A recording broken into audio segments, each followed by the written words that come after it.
संस्कृति किसी भी देश की आत्मा मानी जाती है और वो आत्मा तभी उजागर होती है जब हम अपने इतिहास, परंपराओं और धार्मिक दृष्टिकोण को समझ पाते हैं। भारतीय संस्कृति में ये गहन ज्ञान और विवेक का खजाना हमारे पुराणों में छिपा हुआ है। इन पुराणों का अध्ययन हमें न केवल हमारे अतीत से जोड़ता है, बल्कि हमारे जीवन के उद्देश्य और मूल्यों को भी समझने का मार्ग प्रदान करता है। आज हम जिस पुराण की बात करने जा रहे हैं वह है ब्रह्मांड पुराण, जो भारतीय पुराण साहित्य का एक अनमोल रत्न है। समस्त ब्रह्मांड का वर्णन इसमें प्राप्त होने के कारण ही इसे ये नाम दिया गया। वैज्ञानिक दृष्टिकोण से इस पुराण का विशेष महत्व है। विद्वानों ने ब्रह्मांड पुराण को वेदों के समान माना है। ये पुराण पूर्व, मध्य और उत्तर 3 भागों में विभक्त है। पूर्व भाग में प्रक्रिया और अनुषंग नामक 2 पाद हैं। मध्य भाग उपोद्घात पाद के रूप में है और उत्तर भाग उपसंहार पाद प्रस्तुत करता है। इस पुराण में लगभग 12,000 श्लोक और 156 अध्याय हैं। पूर्व भाग में मुख्य रूप से नैमिष उपाख्यान, हिरण्यगर्भ प्रादुर्भाव, देव ऋषि की सृष्टि, कल्प, मनवंतर, रुद्र सर्ग, ऋषि सर्ग, अग्नि सर्ग, गंगा अवतरण आदि तथा खगोल वर्णन में सूर्य आदि ग्रहों, नक्षत्रों, आकाशीय पिंडों का विस्तार से वर्णन है। इस भाग में समुद्र मंथन, मंत्रों के विविध भेद, वेद की शाखाएं आदि का भी वर्णन किया गया है। मध्य भाग में श्राद्ध और पिंडदान संबंधी विषयों का विस्तार से वर्णन है।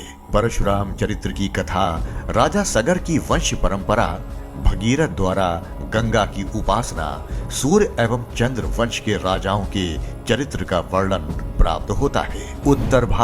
उत्तर भाग में त्रिपुर सुंदरी की प्रसिद्ध कथा, जिसे ललितोपाख्यान कहा जाता है, भंडासुर उद्भव कथा और उनके वंश के विनाश का वृतांत आदि है। ब्रह्मांड पुराण का उपदेष्टा प्रजापति ब्रह्मा जी को माना जाता है। इस पुराण को पुण्य प्रदान करने वाला और सर्वाधिक पवित्र माना गया है। यह यश, आयु और श्री वृद्धि करने वाला पुराण है। इसमें धर्म, सदाचार, नीति, पूजा, उपासना और ज्ञान विज्ञान की महत्वपूर्ण जानकारी प्राप्त होती है। इस पुराण के प्रारंभ में बताया गया है कि गुरु अपना श्रेष्ठ ज्ञान सर्वप्रथम अपने सबसे योग्य शिष्य को देता है। जैसे ब्रह्मा जी ने यह ज्ञान वशिष्ठ को, वशिष्ठ ने अपने पौत्र पराशर को, पराशर ने जातुकर्ण ऋषि को, जातुकर्ण ने दैपायन को, दैपायन ऋषि ने इस पुराण का ज्ञान अपने 5 शिष्यों जैमिनी, सुमंतु, वैशंपायन, पैलव और लोमहर्षण को दिया। सूत जी ने इसे भगवान वेदव्यास से सुना।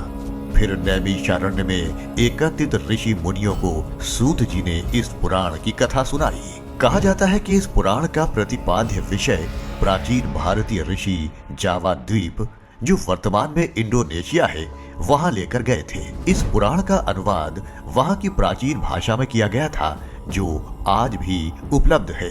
ब्रह्मांड पुराण में भारत वर्ष का वर्णन करते हुए इसे कर्मभूमि कहा गया है। यह कर्मभूमि भागीरथी गंगा के उद्गम स्थल से कन्याकुमारी तक फैली हुई है, जिसका विस्तार 9,000 योजन का है। इसमें 7 पर्वत हैं। गंगा, सिंधु, सरस्वती, नर्मदा, कावेरी, गोदावरी आदि सैकड़ों पावन नदियां हैं। ये देश कुरु, पांचाल, कीलंग, मगध, शाल्व, कौशल, केरल, सौराष्ट्र आदि अनेक नगरों में विभाजित है।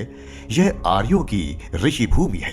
काल गणना का उल्लेख भी इस पुराण में है। 4 युगों का वर्णन भी इसमें है। गंगावतरण की कथा, उत्तानपाद के पुत्र ध्रुव का चरित्र, कश्यप, पुलत्स्य, अत्रि, पराशर आदि ऋषियों का प्रसंग भी अत्यंत रोचक है। यह पुराण एक विश्वकोश की तरह है, जिसमें ब्रह्मांड, विज्ञान, वंशावली, नैतिकता, भूगोल, योग कर्तव्य, संस्कार और कई अन्य विषयों की जानकारी दी गई है। पुराण हिंदू धर्म और हमारी संस्कृति की वो पावन धरोहर है जो आज भी ज्ञान प्रसार और जन कल्याण में अत्यंत सहायक है।